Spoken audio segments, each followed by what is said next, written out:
Welcome, badasses. This is Untangled with Carol Lee.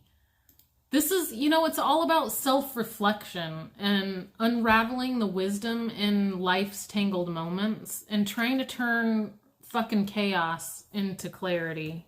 It can be hard, right? We can be super hard on ourselves. And that brings me to the subject of the podcast today. And it's all about your language and how you speak to yourself and how you speak to other people. And how that's really that inner dialogue, or even your personal conversations or with people you don't know at the grocery store. It's going to affect your alignment and how you show up for yourself. So why is the inner dialogue important? It's important, excuse my ums, I'm working on that. It's important because we can really get to a place of torturing ourselves and not being kind to others and creating very negative energy around us, and it will harm our relationships and have you not feeling your very best. If you're talking down to yourself and bringing yourself down, how can you be living your best life, right? So what are some of the things that you might be saying to yourself? Are you telling yourself you're not pretty enough? You're ugly and you can't get what you're going for because you don't have the looks that you think you should have? Are you being hard on your body? Telling yourself you're fat, deformed, warped, you don't fit in these clothes right? Looking in the mirror and feeling disgusted? Can it be in your relationship when you're with your romantic partner and you're being harsh on yourself because you're not perfect, or because maybe you're trying to be a people pleaser and the other person can feel that negative energy? What kind of things are you saying to yourself? What kind of things are you saying to others? When you're in a disagreement with your partner, are you being cruel to them? Or are you showing up and taking responsibility and accountability for your own feelings and expressing them in a way that the other person can hear your message, that you're not maybe criticizing them, but telling them how a circumstance actually made you feel, and that you're hurt, afraid, sad, or upset? Or are you telling them they're a fucking idiot? Because if you think about it, if someone comes to you and says, "Look, dear, you're a fucking retard, and I can't believe you can never do this right. You're always hurting me, and I'm just pissed at you." So you hear that, or you hear, "Babe, I got really hurt the other day when this happened, and I wasn't sure if you meant to do it, but this was the way I interpreted it, and it was scary to me. It made me afraid that I might lose you," or however you're feeling. Owning that, right? Being impeccable with your word in all areas of life. And why I say that and where I got that from is the 4 Agreements. So this was the book that made me start doing a lot of inner reflection on how I'm speaking to myself and how I'm showing up with my kids and my partner, and even with my boss. What kind of words am I saying? So just a couple key things that I learned this week from taking a course that is really changing my life. If you want to get involved in it, it's really amazing. It's put on by Erin Doherty, Matt Schaefer, and Victor. And I don't know Victor's last name, but they're all 3 adorable. It's called the Conscious Business Accelerator, and I suggest it for anyone who's really wanting to do deep work. It's transformed my life in 2 weeks. So, what kind of words are you saying to yourself? I know for me, really taking a deep look at this, and I've been working on it a long time, so understanding also to be compassionate with yourself. You have layers, and uncovering layers as you go is really important. You need to be compassionate and kind with yourself as well, not just others.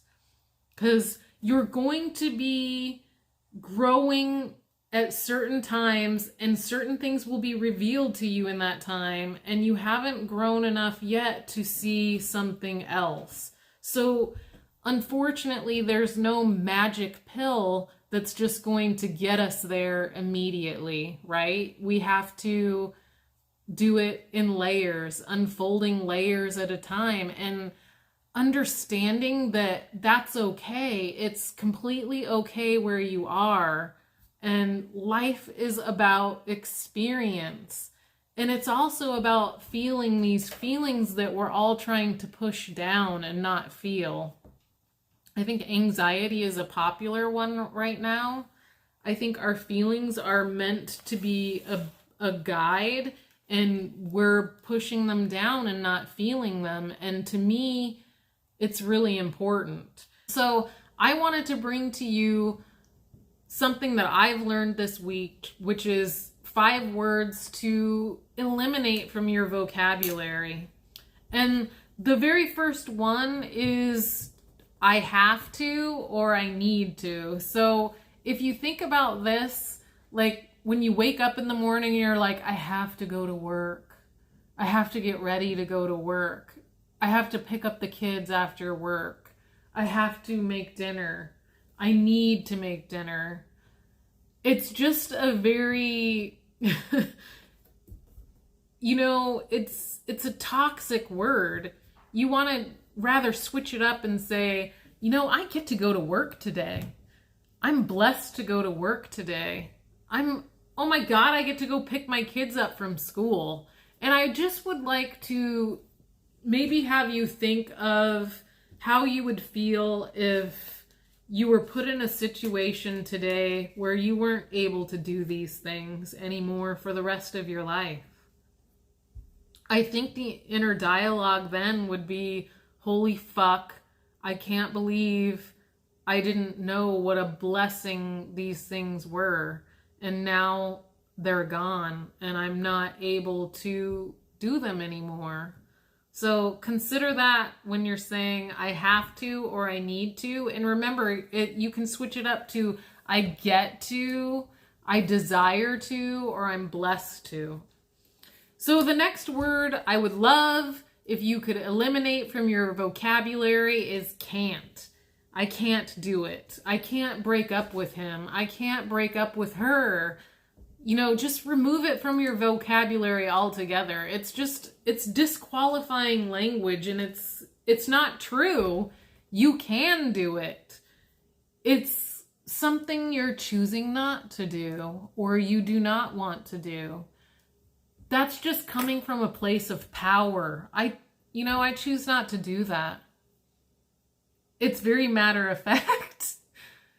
Let me give you an example. If someone is wanting you to ride a motorcycle, and you don't want to, rather than saying I can't, you say, I choose not to do that. It's very powerful, and man, the confidence that it exudes, right? It's insane. So if you could just eliminate that from your vocabulary altogether. And the next one is should. I should have done this. I should have done that. It's just operating on a complete place of judgment of how you handled a situation, and it's about something that you can't change at all. It's the past. It's done. And how I feel about the word should is I choose to learn from that experience and do it differently next time. So just get rid of it. No more should. The next one is try. Nope. no more trying. We don't need that word in our life. Quit saying it altogether. It gives you an out. Rather than have that out, just say, I will, or I commit to that, or I declare I'm going to do this. So those are just alternate words that you can use. And then, I can just...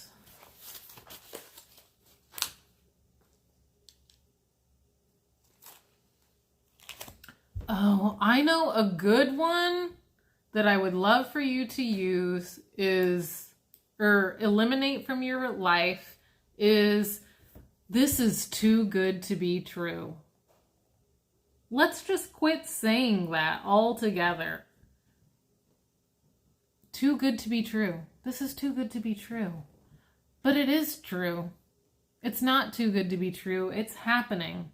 So allow yourself to receive that and let it unfold. So a little bonus word that I want to give you, a couple of bonus words not to use, is hope. I hope that happens. But anyway, but what if? And just was a big one for me because I use it all the time. I'm working on that one. This one is new for me because I just wanted to tell you. No, I want to tell you. There's no just. It's very, I'm just a coach. I'm just a podcaster. No. I'm a podcaster. I'm a fucking life coach. Own it. Be comfortable in it. Fuck those words. They're gone. Let's eliminate these from our existence. So I appreciate you coming today and listening to me, and I just want you to know that this podcast is all about offering you support to empower you, to live your best life, to quit putting yourself on the back burner. And you have the confidence inside you. It's there. You just need to tap into it. You're not any different than anybody else. It's a matter of the way you're thinking, a thought process. I'm here to support you and guide you through. I'm going through changes myself, but I also have done work for decades and I know what's worked for me. A little backstory for you is I was in a 20-year marriage with someone who was just very narcissistic and dismissive, kind of a hurtful person. I've owned that because I believe that's what you need to understand is where you're at. That's the type of people that you attract. So I've evaluated, where I was when I met him, and it was a pretty dark place. My mom is schizophrenic and she was at her very worst at the time.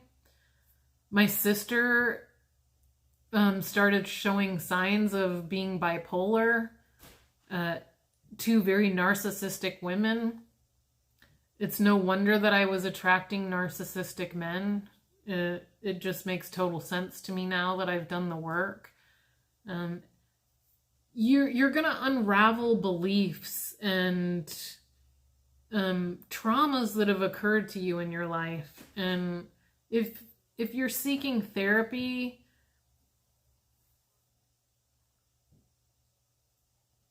I know for me, when I was in this marriage, I believed at the time, which was a belief, that I married this person. I got myself in this mess. I needed to stay there and deal with it. That was a belief I had. I began to evolve and really grow spiritually about a decade into this marriage. The beginning half of the marriage, I wasn't the best person. I wasn't showing up the way I should as a wife. I was very young. We got married at 19. He was 20.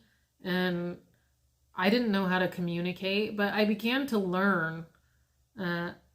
It was sort of an aha moment I had, that I realized that if I wanted a fulfilling relationship at any time in my life, I needed to be the one who changed. It was a hard pill to swallow, because I had been blaming him and looking for outer validation in everybody else. I sought it out. I was a weekend binge drinker. I would drown those feelings every weekend. Not every weekend, because I had children, so I would, on the weekends that they would stay with their grandfather, I would drown myself in booze just to numb what I was feeling. And I really thought that was badass then. I thought I was being badass, hiding the feelings and not feeling them. Like, no one can fucking hurt me. I thought that was badass and living a good life.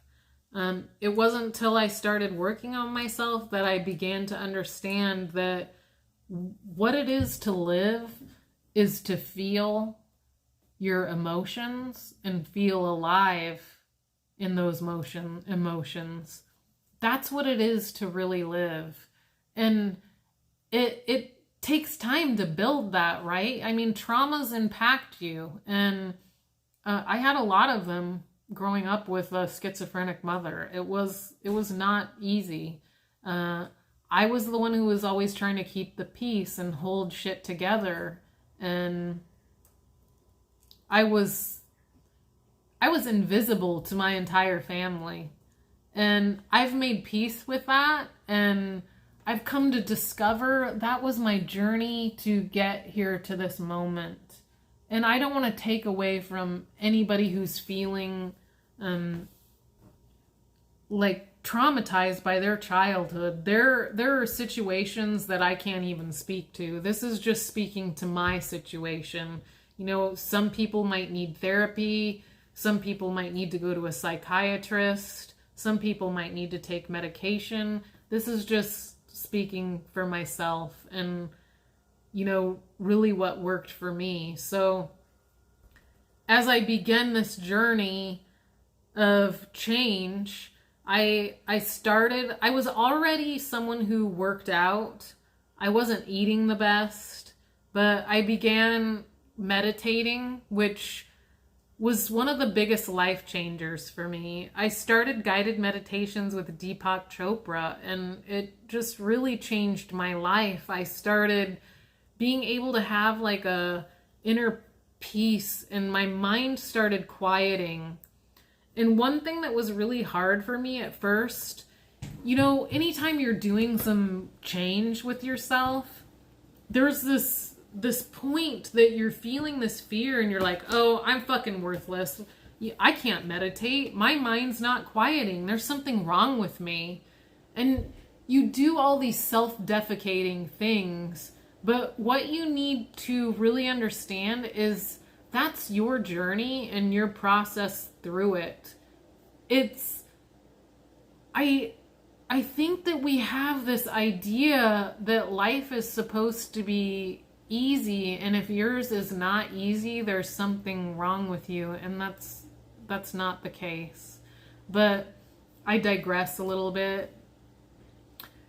It was this marriage that really woke me up and changed my life. If I hadn't been with him, I don't know who I would be today, because I really began a journey of, it's not about him, it's about who the fuck I want to be. Who do I want to be? What kind of relationships do I want to have? It doesn't matter what he's doing. I have no control over him. I have no control over the world. I can make some influence, but the only control I have is what's going on in here, things I'm saying to myself, how I'm experiencing things that are happening to me, tools that I'm learning to be able to face fears, feel them anyway and take action anyway. I invite you to just stick it out with me. I'm here to support you and learn ways to deal with these feelings that you have and understand that you have value and loving yourself is really important and you're worthy of that. So that's episode 2 of Untangled, where we unravel the wisdom hidden in life's tangled, bucking moments. If you're going through hell, I'd be happy to hear from you. You can check out my Instagram. It's at Coach Carol Lee. I also have a website at Coach Carol Lee. Or you can catch me on Facebook, which I will have the links on podcast here. So I can't wait till our next episode. I love you guys, and I'll see you next time.